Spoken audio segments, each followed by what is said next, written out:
আজ পবিত্র ঈদে মিলাদুন্নবী, মানবজাতির শ্রেষ্ঠ মানুষ মুহাম্মদ সাল্লাল্লাহু আলাইহি ওয়াসাল্লামের জন্ম ও ওফাতের দিন। দেশের বিভিন্ন স্থানে জশ্নে জুলুসের বর্ণাঢ্য আয়োজন। কুষ্টিয়ায় 4 মেয়াদে প্রায় 2300 কোটি টাকা খরচ করে গড়াই নদ খনন। হদিস নেই 350 কোটি টাকার বালুর। সংকুচিত হয়ে আসছে পূর্বাঞ্চল রেলের সেবা। দীর্ঘদিন বন্ধ 37 ট্রেন। পশ্চিমাঞ্চলে ঢাকা পাবনা রুটে চলাচলের অপেক্ষায় সপ্তপদী এক্সপ্রেস ট্রেন। এখনো সন্ধান মেলেনি সাগরে নিখোঁজ বরগুনার 5 জেলের। মরদেহ উদ্ধারের গুজবে খোঁড়া হয়েছে কবর।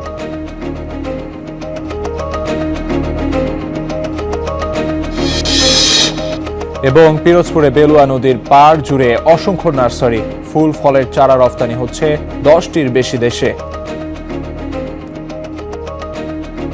স্বাগত স্টার বাংলায়, সঙ্গে আছি আমি আমিরুল ইসলাম আলিফ। দেখছিলেন শিরোনাম। মানবজাতির শ্রেষ্ঠ মানুষ হযরত মুহাম্মদ সাল্লাল্লাহু আলাইহি ওয়াসাল্লাম।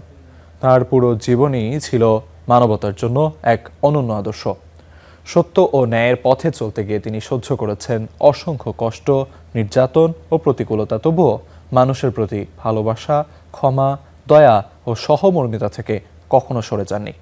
একজন নবী হিসেবে যেমন তিনি মানুষকে আল্লাহর পথে আহ্বান করেছেন, তেমনি একজন মানুষ হিসেবে দেখিয়েছেন কিভাবে পরিবার, সমাজ ও প্রতিটি মানুষের সঙ্গে সুন্দর আচরণ করতে হয়।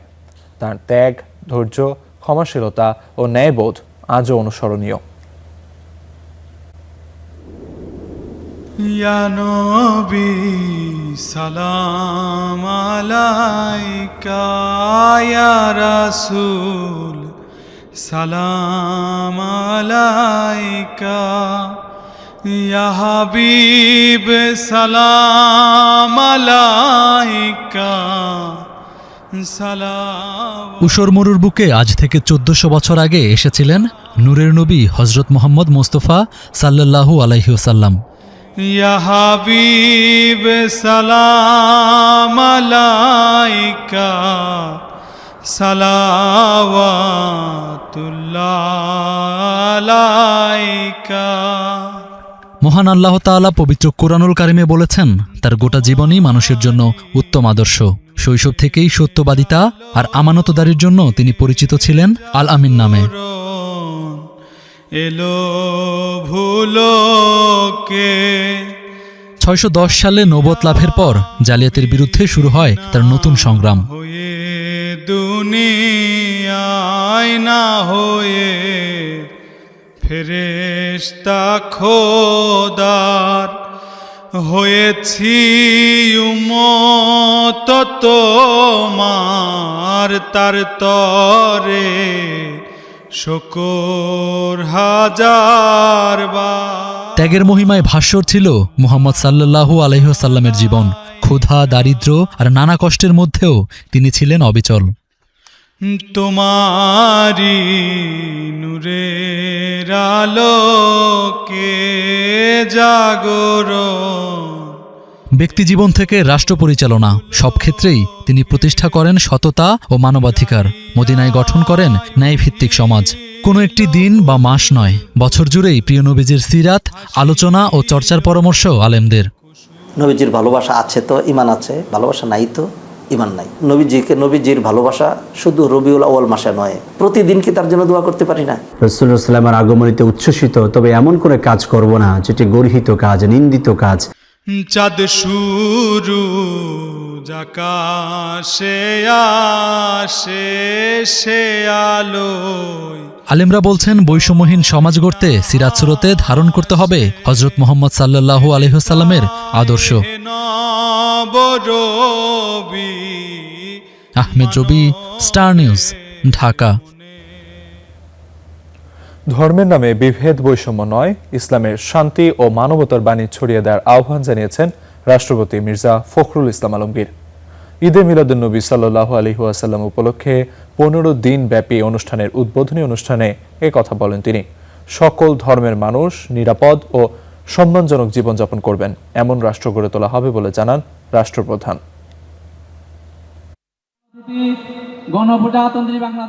যুদ্ধ সন্ধি পারিবারিক জীবন থেকে রাষ্ট্রীয় জীবন, মুসলিম উম্মার জন্য অনুকরণীয় মহামানবের জন্মদিন উপলক্ষে সারা বিশ্বে পালিত হয় সিরাতুন নবী সাল্লাল্লাহু আলাইহি সাল্লাম।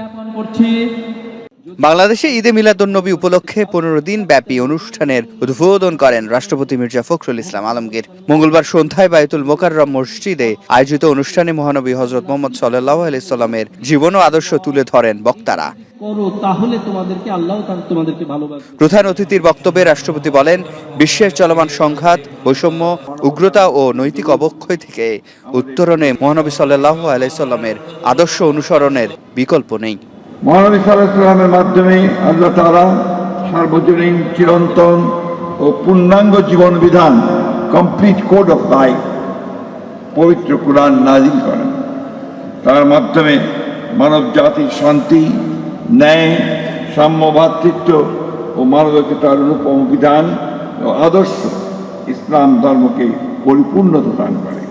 এ সময় ধর্মের নামে বিভেদ, বৈষম্য নয়, ইসলামের শান্তি ও মানবতার বাণী ছড়িয়ে দেওয়ার আহ্বান জানান রাষ্ট্রপ্রধান। বলেন, সকল ধর্মের মানুষ নিরাপদ ও সম্মানজনক জীবনযাপন করবেন এমন রাষ্ট্র গড়ে তোলা হবে।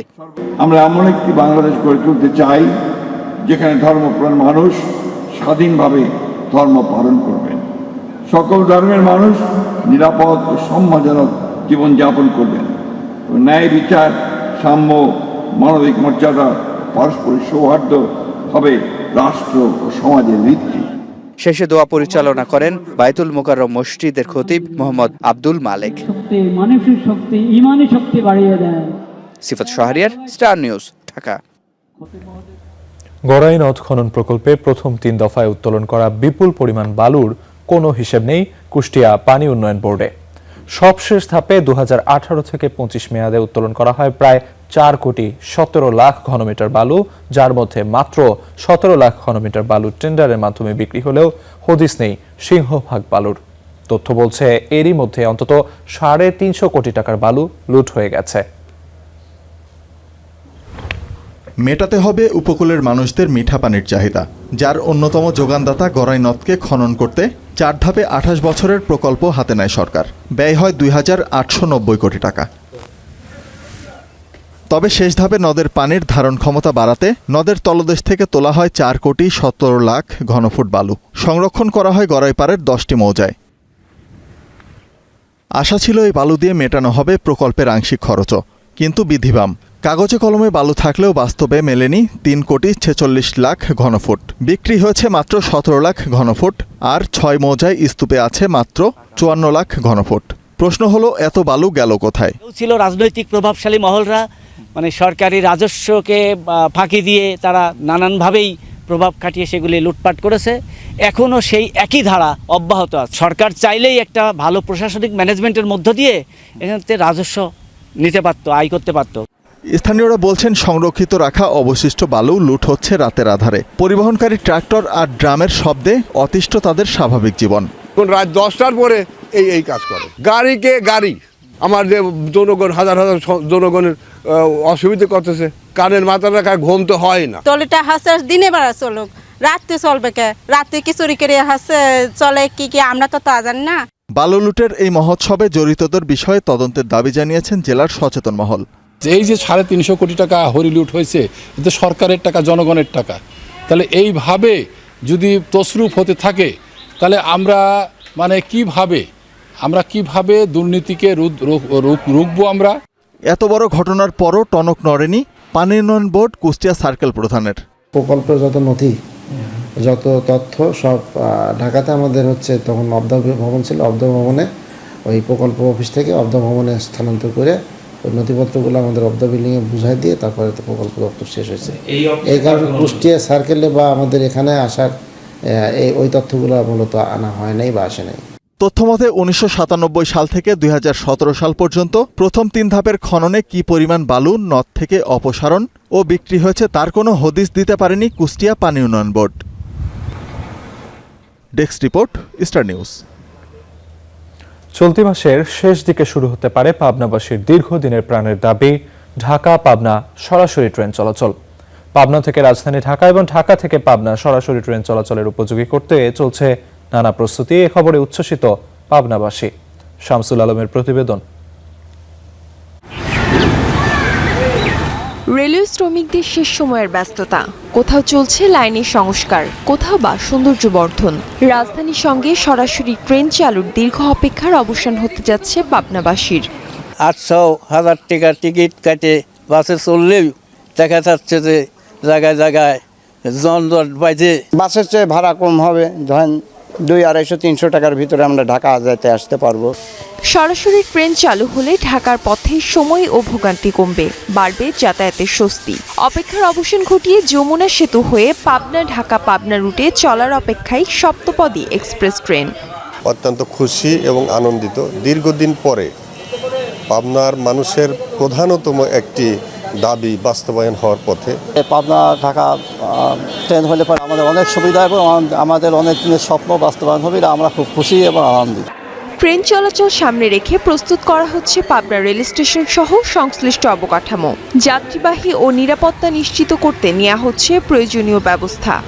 যেগুলো অবকাঠামোগুলো আছে সেগুলো ইঞ্জিনিয়ার সাহেব দক্ষ করে ফেলতেছে। ইনশাল্লাহ 29 তারিখের আগেই আমাদের স্টেশন পুরাটা কাজ সমাপ্ত হবে ইনশাল্লাহ। আমাদের বর্তমানে যে প্রিপারেশন বা প্রস্তুতি ট্রেন ঢাকা পাবনা ট্রেন উদ্বোধন উপলক্ষে, সেটার কাজ আমরা দ্রুতই সমাপ্তর পথে এবং পুরাদমে আমরা চলছি যতটুকু বিউটিফিকেশন করা যায় এবং অনুষ্ঠানের যাবতীয় আয়োজন যাতে সুষ্ঠু সুন্দরভাবে হয় সেই চেষ্টায় আমরা কাজ করে যাচ্ছি। চলতি সপ্তাহে ভারত থেকে আসার কথা রয়েছে 19টি বগি। বগিগুলো এলে 29শে আগস্ট শুরু হতে পারে পাবনা ঢাকা ট্রেন চলাচল। Desk report, star news. বঙ্গোপসাগরে মাছ ধরার ট্রলার ডুবে বরগুনার 5 জেলে নিখোঁজ হয়েছেন। স্বজনদের আহাজারিতে ভারী হয়ে উঠেছে পাথরঘাটার 5 জেলে পরিবার।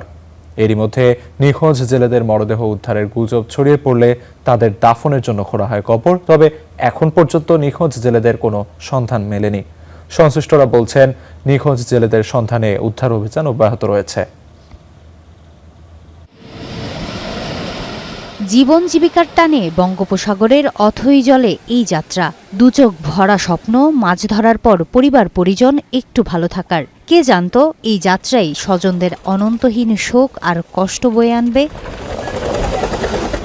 সোমবার বিকেলে বঙ্গোপসাগরে মাছ শিকারে গিয়ে বৈরী আবহাওয়ার কবলে পড়ে ডুবে যায় এফবি বরকত। এরপর থেকেই নিখোঁজ এই ট্রলারের জেলে নুরুল আলম। 5 বছরের অবুঝ শিশু ইয়াসিন এখনও বুঝে ওঠেনি তার বাবা হারিয়ে গেছেন সমুদ্রে। শুধু এই একটি পরিবার নয়, একই অবস্থা বরগুনার পাথরঘাটার 5টি জেলে পরিবারের।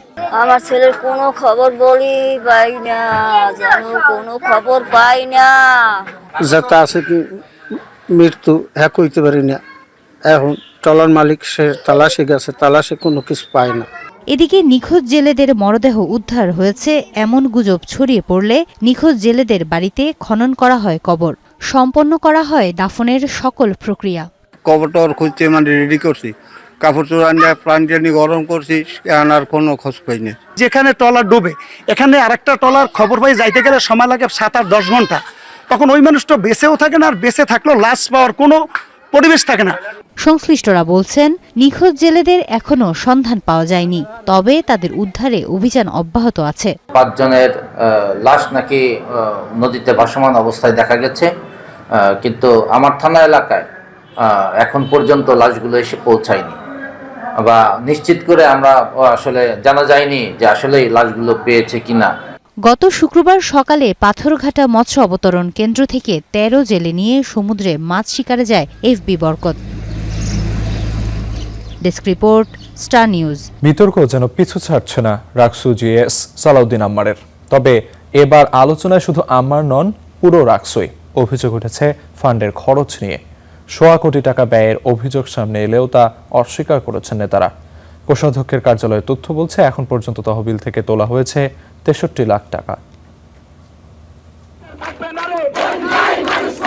দীর্ঘ 35 বছর পর গত অক্টোবরে হয় রাকসু নির্বাচন।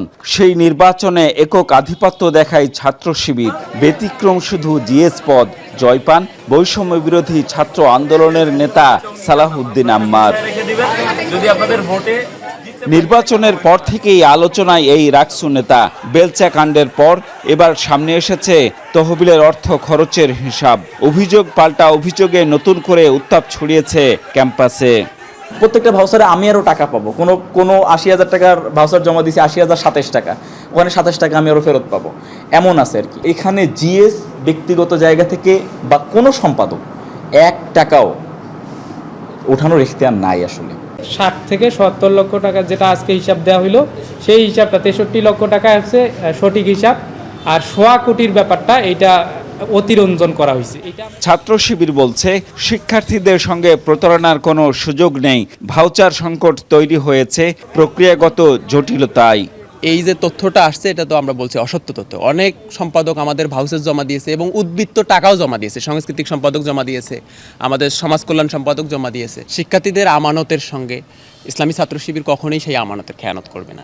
তবে বিতর্কে নতুন মাত্রা যোগ করেছে ছাত্রদলের ভাউচার মেলা। রাকসুর আয় ব্যয়ের স্বচ্ছ হিসাব প্রকাশের দাবি সংগঠনটির। বিশ্ববিদ্যালয়ের রাকসুর যে 1.25 কোটি টাকা তারা রাজশাহী বিশ্ববিদ্যালয়ের রাকসু এবং শিবিরের নেতারা লুটপাট করে চুরি করেছে, সে টাকা পুনরায় ফেরত নিয়ে এসে রাজশাহী বিশ্ববিদ্যালয়ের রাকসু ফান্ডে আবার যাতে প্রেরণ করা হয়। এদিকে রাকসু কোষাধ্যক্ষের কার্যালয়ের হিসেবে অনুমোদিত 91 লাখ টাকার মধ্যে এখন পর্যন্ত উত্তোলন করা হয়েছে 63 লাখ টাকা। ছোট একটা সাদা কাগজে ভাউচার নিয়ে আসছেন, আমরা বলেছি যে না, এই ধরনের ভাউচার আমাদের কাছে বা বিশ্ববিদ্যালয়ে এটা অ্যাকসেপ্ট হবে না। যে রাকসুর টাকা মানে একটি টাকাও হরিলুট হয়নি, কারণ হরিলুট বলতে যেটা বোঝায় সেটা হচ্ছে আত্মসাৎ করা, কিন্তু সেই ঘটনা এখানে ঘটে নাই। আগামী অক্টোবরে শেষ হবে বর্তমান নেতৃত্বের মেয়াদ, তার আগেই তহবিলের অর্থ খরচ নিয়ে তৈরি হওয়া বিতর্কের স্বচ্ছ সমাধান চান সংশ্লিষ্টরা।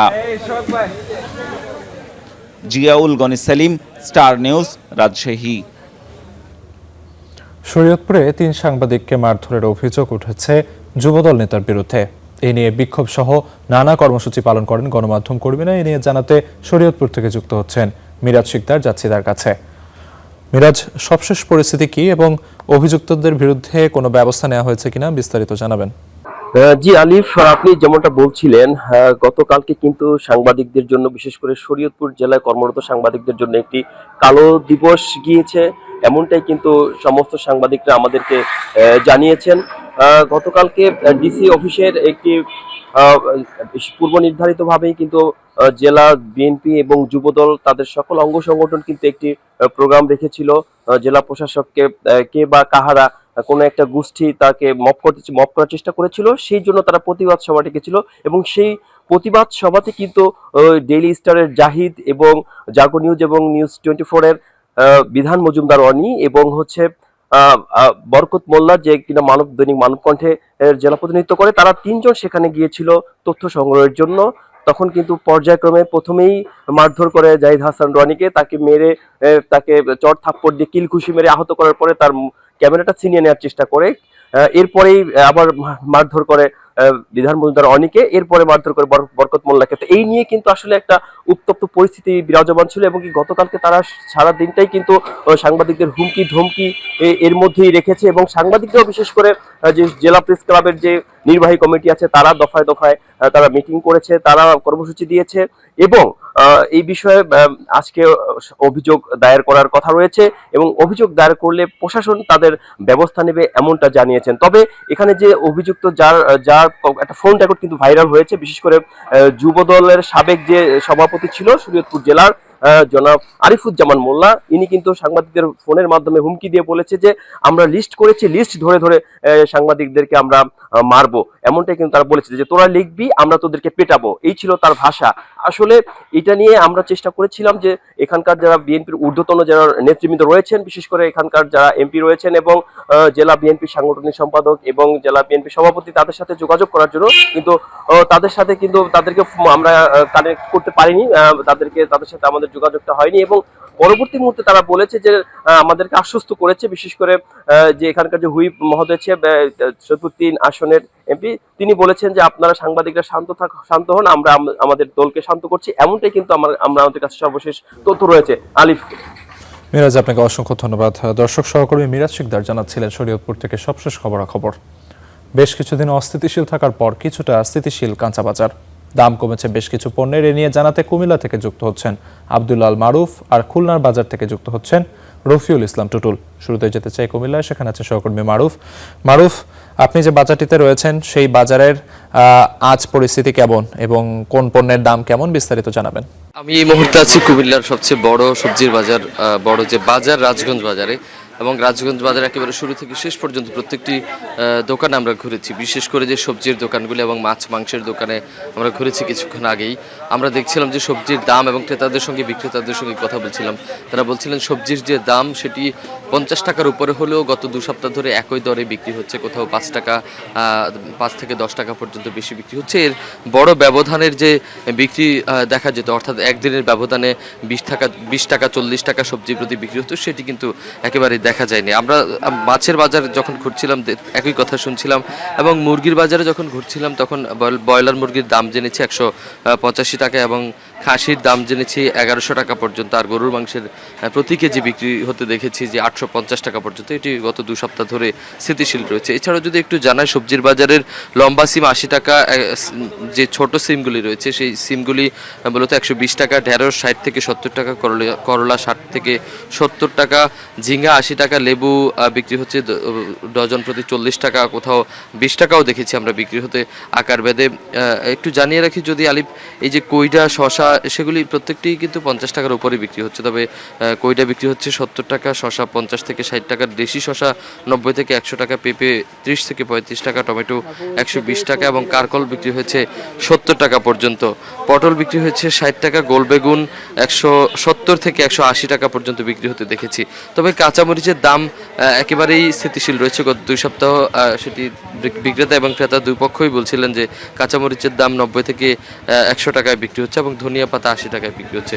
যদি একটু জানাই, এই যে সবজির বাজার স্থিতিশীল রাখার পেছনে কুমিল্লার যে গোমতী পাড়ের যে সবজির উৎপাদন হয় সেই সবজি কিন্তু একটি গুরুত্বপূর্ণ ভূমিকা পালন করে। এবং বিক্রেতাদের সঙ্গে কথাও যখন বলছিলাম, তারা বলছিলেন নিমসার বাজার, অর্থাৎ কুমিল্লা অঞ্চলের সবচেয়ে বড় যে সবজির মোকাম, সেই সবজির মোকামে এখন সবজির দাম কিছুটা স্থিতিশীল রয়েছে, যে কারণে সবজির বাজারের যে সরবরাহ সেটিও খুব ভালো রয়েছে, যে কারণে এই এলাকার যে সবজির বাজার সেটি মোটামুটি নিয়ন্ত্রণে থাকার কথা তারা জানিয়েছেন। তবে তারা বলছিলেন এই যে সবজির সরবরাহ বাড়ছে, সেই সবজির সরবরাহ আগামী 1 সপ্তাহ নাগাদ যখন আরও বেশি বাড়বে, অর্থাৎ গোমতী পাড়ের যে সবজি, চরের যে সবজি, সেটি যখন পুরোপুরি নিমসার বাজারে চলে আসবে, অর্থাৎ বড় মোকামটিতে চলে আসবে, তখন কিন্তু সবজির দাম আরও অনেক কমে যাবে। তবে একটু জানিয়ে রাখি, কৃষি বিভাগের সঙ্গে যখন আমরা কথা বলছিলাম, তারা বলছিলেন বন্যায় যে পরিমাণ ক্ষতির সংখ্যা তারা করছিলেন সেই পরিমাণ ক্ষতি হয়নি। এর একটি বড় কারণ পানি দ্রুতই নেমে গিয়েছিল এবং সবজির যে ক্ষতি হওয়ার কথা সেটি কিন্তু একেবারে তেমনভাবে ক্ষতি হয়নি। যদিও সবজিগুলি ডুবে গিয়েছিল, পরবর্তীতে আবার সেই সবজি কৃষকরা বাজারজাত করার যে প্রচেষ্টা সেটি চালিয়েছিলেন। আলিফ, কুমিল্লার বাজারে যদি একটু জানিয়ে রাখি, এই যে গত কয়েকদিনের যে গত 2 মাস আগেও যে অস্থিতিশীল পরিস্থিতি ছিল এবং গত মাসেও যে অস্থিতিশীল পরিস্থিতি ছিল, গত 2 সপ্তাহ ধরে কিন্তু সেই পরিস্থিতি একেবারেই বদলেছে। অর্থাৎ ক্রেতা বিক্রেতা দুপক্ষই বলছে যে সবজির দাম স্থিতিশীল রয়েছে, অর্থাৎ এভাবেই সবজির দাম যদি থাকে, তারা বলছিলেন যে স্বস্তি বিরাজ করবে, বিশেষ করে মধ্যবিত্ত পরিবারের মাঝে। আলিফ, কুমিল্লার বাজার থেকে এই ছিল আমার কাছে সবশেষ। আলিফ। মারুফ, আপনাকে অসংখ্য ধন্যবাদ। এই পর্যায়ে যেতে চাই খুলনায়, সেখানে আছেন সহকর্মী টুটুল। আপনি দেখতে পাচ্ছি মাছের বাজারে রয়েছেন, মাছের বাজারে সবশেষ পরিস্থিতি আমাদের জানাবেন। আলিফ, এতক্ষণ আমরা কুমিল্লার বাজারের কথা শুনছিলাম।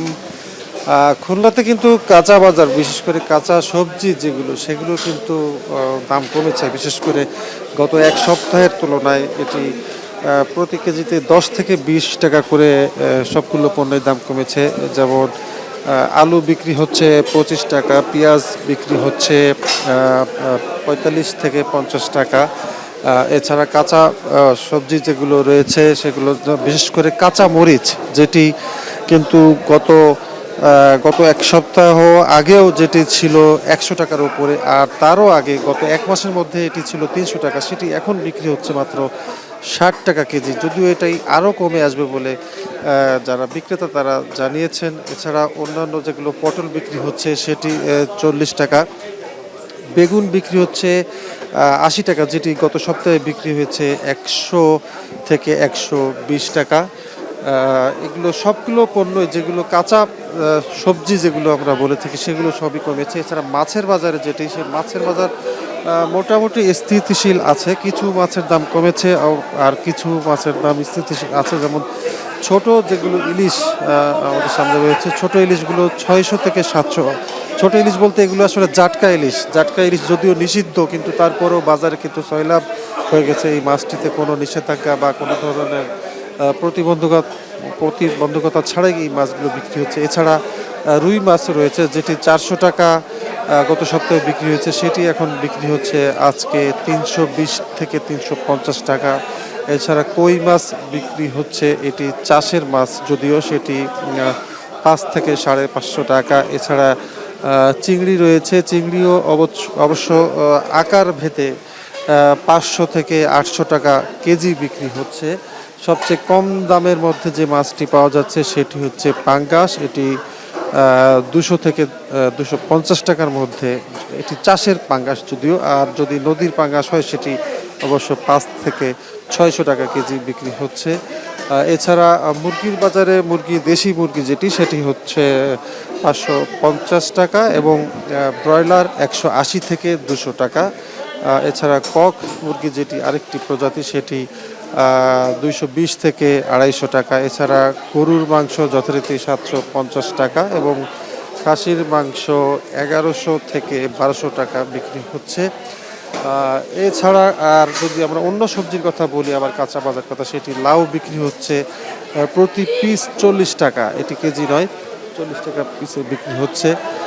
সব মিলিয়ে কিন্তু আলিফ এক কথায় যদি আমরা বলি, সেটি হচ্ছে এটি বাজারের দ্রব্যমূল্যর যে দাম, সেটি কিন্তু ধীরে ধীরে কমছে। এটির কারণ হচ্ছে যারা বিক্রেতা বলছে যে সরবরাহগুলো স্বাভাবিক আছে, আর গত 1 থেকে 2 সপ্তাহ আগে এটি বৃষ্টির কারণে এই জিনিসগুলো আসলে পচনশীল, সরবরাহ কম ছিল, সে কারণে দাম বেশি ছিল।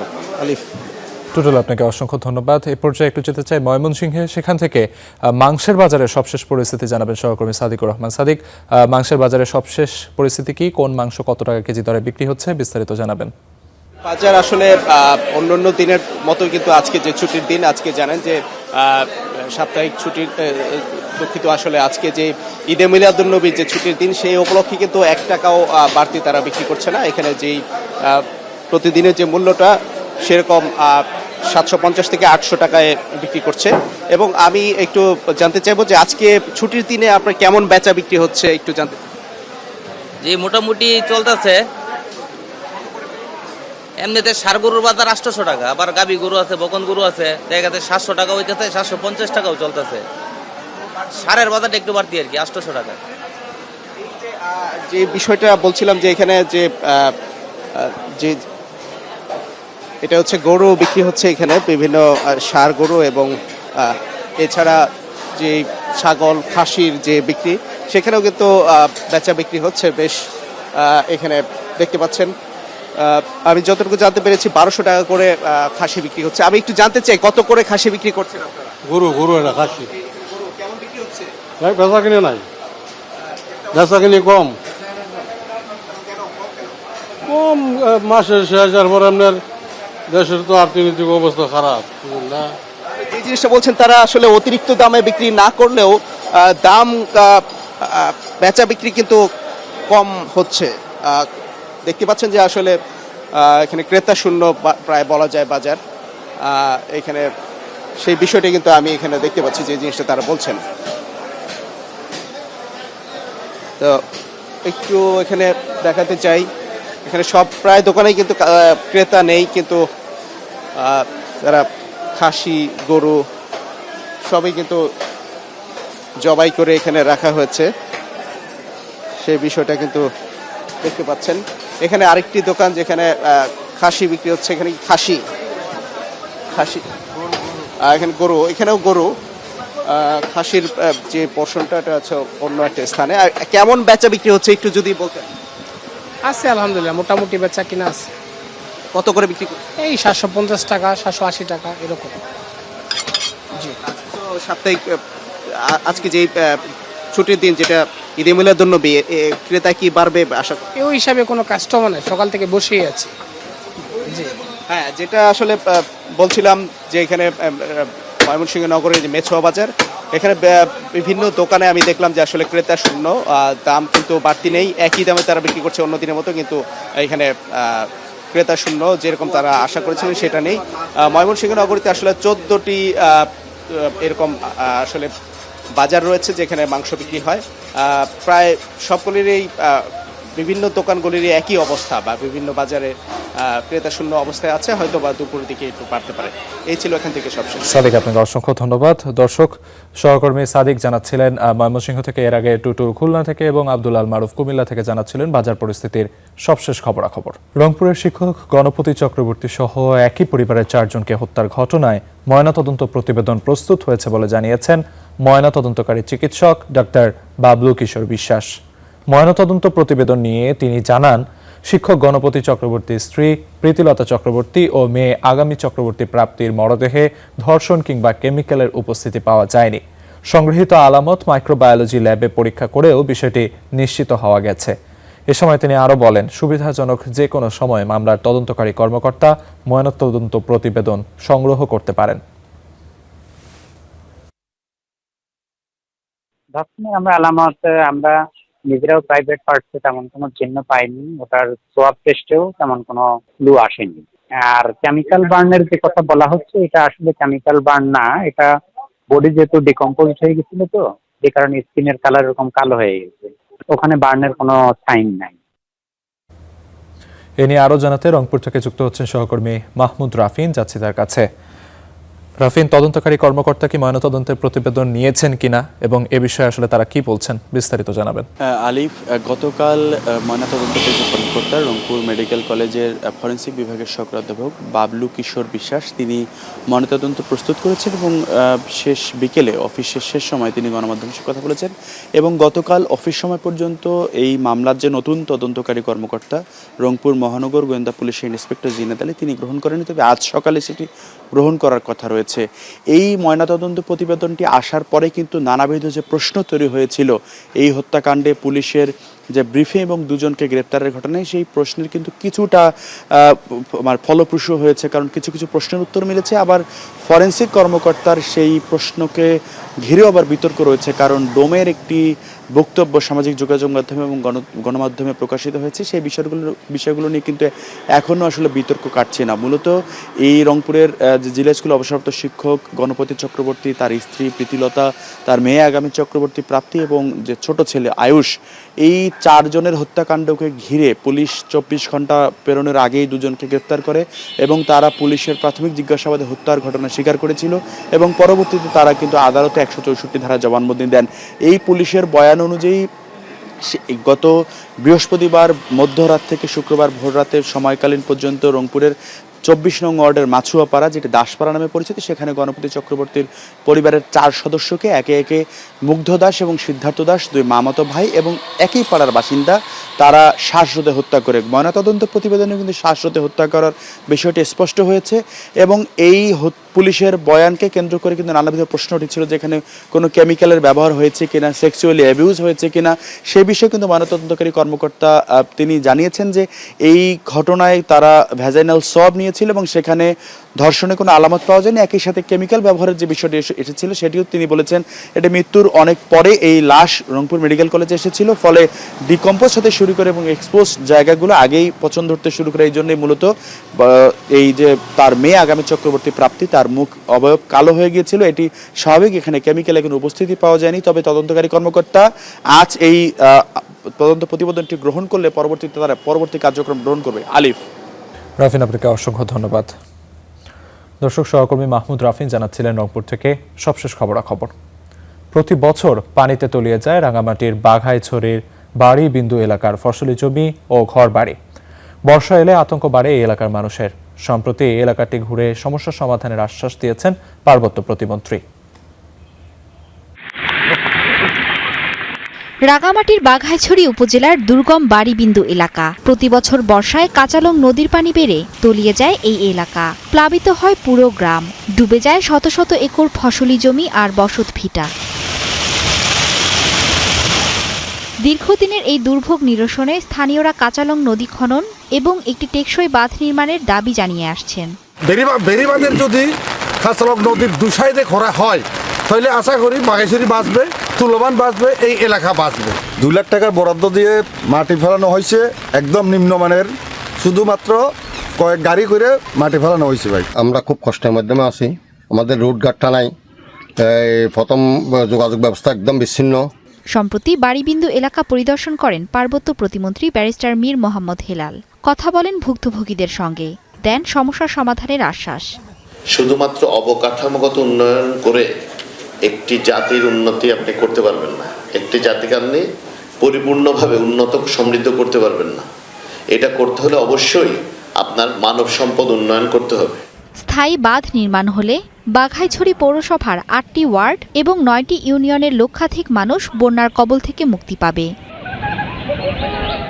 Desk report, star news. পিরোজপুরের নেছারাবাদ উপজেলার বেলুয়া নদীর পাড় জুড়ে গড়ে উঠেছে অসংখ্য নার্সারি। সড়ককাঠি বরিশাল মহাসড়ক দিয়ে এগুলো সড়কের দুই পাশে চোখে পড়ে সারি সারি নার্সারি। কোথাও বাহারি ফুল, কোথাও দেশি বিদেশি ফলের চারা, আবার কোথাও শোভা পাচ্ছে কাঠ ও ঔষধি গাছের চারা। সবুজে ঘেরা এই জনপদ এখন পরিচিতি পেয়েছে নার্সারি গ্রাম হিসেবে। দূর থেকে দেখলে মনে হবে ফুলের গালিচায় মোড়ানো এক বিস্তীর্ণ জনপদ। এমন চিত্র পিরোজপুরের নেছারাবাদ উপজেলার। এই উপজেলার 38টি গ্রামে প্রায় 500 হেক্টর জমিতে গড়ে উঠেছে কয়েকশো নার্সারি। এর মধ্যে অলঙ্কার কাঠি গ্রামেই রয়েছে 1.5 শতাধিক নার্সারি। নেছারাবাদের উৎপাদিত ফুল ও ফলের চারা দেশের বিভিন্ন অঞ্চলে সরবরাহের পাশাপাশি বিদেশেও যাচ্ছে। বিভিন্ন আইটেমের এখানে ফলজ বিষজ গাছ পাওয়া যায়। 15 থেকে 20টা দেশের চারা আমাদের কাছে বর্তমানে আছে, আশা করি ভবিষ্যতে আরও বাড়বে। নার্সারি ব্যবসাকে কেন্দ্র করে এলাকায় তৈরি হয়েছে ব্যাপক কর্মসংস্থান। শুধু অলঙ্কার কাঠির নার্সারিগুলোতেই 1000-এর বেশি মানুষের কর্মসংস্থান হয়েছে। ঢাকা যায়, রাজশাহী যায়, চিটাগাং যায়, বরিশাল যায়, বিভিন্ন দেশে আর কি। বছর এখান ধরেন 50 লাখ টাকা মতো বিক্রি হয়, প্রায় 100 প্রজাতির গাছ আছে এখানে। এই নার্সারির মাধ্যমে নেছারাবাদের স্থানীয় অর্থনীতিতে পরিবর্তন আনতে প্রয়োজনীয় সব ধরনের সহযোগিতার আশ্বাস দিয়েছেন বিসিক কর্মকর্তা। ছোট বড় অসংখ্য নার্সারি গড়ে উঠেছে। এ সকল নার্সারিতে বনজ, ফলজ এবং অসংখ্য ফুলের গাছ রয়েছে। এই সকল নার্সারির মাধ্যমে নার্সারির যারা স্বত্বাধিকারী তারা লাভবান হচ্ছে। স্থানীয়দের আশা, সরকারি ও বেসরকারি সহযোগিতা বাড়ানো গেলে নেছারাবাদের নার্সারি শিল্প আরো বড় পরিসরে ছড়িয়ে পড়বে।